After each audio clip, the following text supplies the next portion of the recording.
ನಮಸ್ಕಾರ ಸ್ನೇಹಿತರೆ, ನಮ್ಮ ಕಥಾ ಟಿವಿಗೆ ನಿಮಗೆ ಸ್ವಾಗತ ಸುಸ್ವಾಗತ. ಸ್ನೇಹಿತರೆ, ಇವತ್ತಿನ ಕತೆ ಬಂದ್ಬಿಟ್ಟು ಕಣಿವೆಯ ಕಾಡು ಭಾಗ 3 ಅಂತ. ಸ್ನೇಹಿತರೆ, ನೀವು ಹಿಂದಿನ ಸಂಚಿಕೆಯಲ್ಲಿ ಕಣಿವೆಯ ಕಾಡು ಭಾಗ 2 ನೋಡಿದಿರಿ. ಅದರ ಮುಂದಿನ ಅಧ್ಯಾಯವೇ ಕಣಿವೆಯ ಕಾಡು ಭಾಗ 3. ಕತೆ ತುಂಬ ಕುತೂಹಲಕಾರಿಯಾಗಿದೆ, ಕೊನೆಯವರೆಗೂ ನೋಡಿ. ಮನೆಯಲ್ಲಿ ನೀರವ ಮೌನ.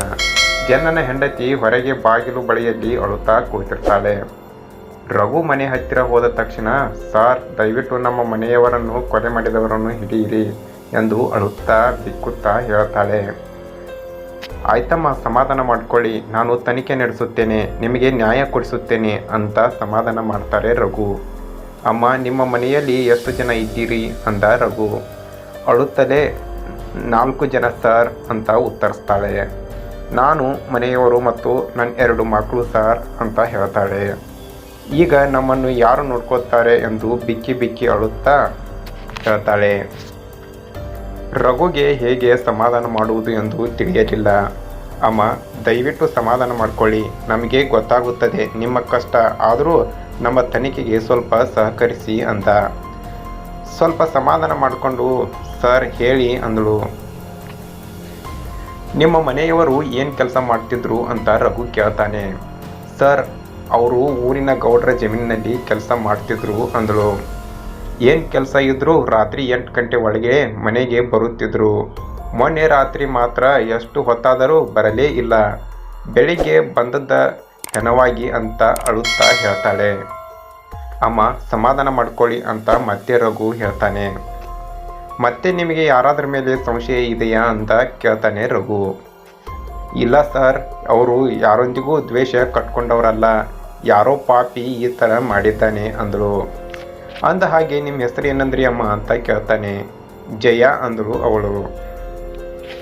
ಸರಿ ತಾಯಿ, ನೀವು ಧೈರ್ಯದಿಂದ ಇರಿ, ಏನಾದರೂ ಬೇಕಾದರೆ ಮತ್ತೆ ನಾವು ಬರುತ್ತೇವೆ, ದಯವಿಟ್ಟು ನಮಗೆ ಸಹಕರಿಸಿ ಅಂದು ಹೊರಟು ಹೋದ ರಘು. ಲೋಕಿ, ಇದೇನು ಅರ್ಥನೇ ಆಗ್ತಾ ಇಲ್ಲ, ತನಿಖೆ ಮುಂದೆ ಹೋಗ್ತಾನೇ ಇಲ್ಲ, ಯಾವುದೇ ಸುಳುವು ದೊರೀತಾನೇ ಇಲ್ಲ ಅಂದ ರಘು. ಗಾಡಿ ಸ್ಟೇಷನ್ ಕಡೆಗೆ ಹೊರಡುತ್ತೆ. ನಂಜುಂಡ ಒಬ್ಬ ವ್ಯಾಪಾರಸ್ಥ. ವ್ಯಾಪಾರಕ್ಕಾಗಿ ಪಕ್ಕದ ಪಟ್ಟಣಕ್ಕೆ ತೆರಳಿದ್ದ. ಆದಷ್ಟು ಬೇಗ ರಾತ್ರಿ ಆಗುವುದರ ಒಳಗೆ ಹಳವಾಪುರ ಕಣಿವೆ ಕಾಡು ದಾಟಬೇಕು ಎಂದು ಅನ್ಕೊಳ್ತಾನೆ. ಹಾಗೆ ಹೀಗೆ ವ್ಯಾಪಾರ ಮಾಡುತ್ತಾ ಸಮಯ ನೋಡಿದರೆ ರಾತ್ರಿ 8 ಆಗಿದೆ. ತಕ್ಷಣ ಹೊರಡಬೇಕು ಅಂತ ಹೇಳಿ ಎಲ್ಲವನ್ನು ಕಟ್ಕೊಂಡು ಚಾಟ್ ಹಿಡ್ಕೊಂಡು ಹೊರಟ. ಅಷ್ಟರಲ್ಲೇ ಸಣ್ಣ ಗುಡುಗು ಮಳೆ ಪ್ರಾರಂಭವಾಗುತ್ತೆ. ಛತ್ರಿ ತೆಗೆದುಕೊಂಡು ಹೊರಟ. ಸ್ವಲ್ಪ ಇದ್ದ ದುಡ್ಡನ್ನು ಭದ್ರವಾಗಿ ಇಟ್ಕೊಂಡ.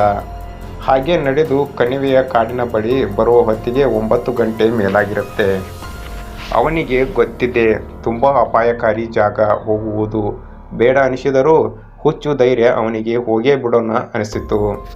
ಹಾಗೆ ಟಾರ್ಚ್ ಬೆಳಕಿನಲ್ಲಿ ಕಲ್ಲಿನ ಹಾದಿಯಲ್ಲಿ ಹಾಗೆ ನಡೆದು ಮುಂದೆ ಹೋಗ್ತಿರ್ತಾನೆ. ಇದ್ದಕ್ಕಿದ್ದಂತೆ ಜೋರಾಗಿ ಸುರಿಯುತ್ತಿದ್ದ ಮಳೆ ಒಮ್ಮೆಲೆ ಸಣ್ಣಗಾಗಿದೆ. ಇವನಿಗೆ ಭಯ ಆವರಿಸತೊಡಗುತ್ತೆ. ಕಣಿವೆಯಲ್ಲಿ ನೀರವ ಮೌನ ಆವರಿಸುತ್ತೆ. ಕಾಡಿನ ಒಳಗೆ ವಿಚಿತ್ರ ಶಬ್ದ ಕೇಳಿ ಹೆದರಿದ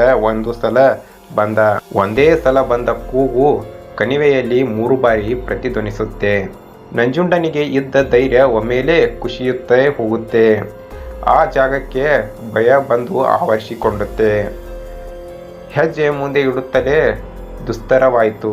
ಆದರೂ ಸ್ವಲ್ಪ ಹಾಗೆ ಸುತ್ತಮುತ್ತ ನೋಡುತ್ತಾ ನಡೆಯುತ್ತಾ ಕಣಿವೆ ಕಾಡಿನಲ್ಲಿ ಹೋಗುತ್ತಿರ್ತಾನೆ.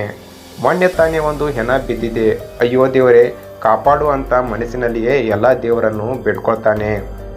ಇತ್ತ ಹಿಂದೆ ಹೋಗಲು ಭಯ ಆಗ್ತಿರುತ್ತೆ, ಮುಂದೆ ಹೋಗಲು ಭಯ ಆಗ್ತಿರುತ್ತೆ, ಅಲ್ಲೇ ನಿಲ್ಲಲು ಕೂಡ ಇನ್ನೂ ಭಯವೋ ಭಯ.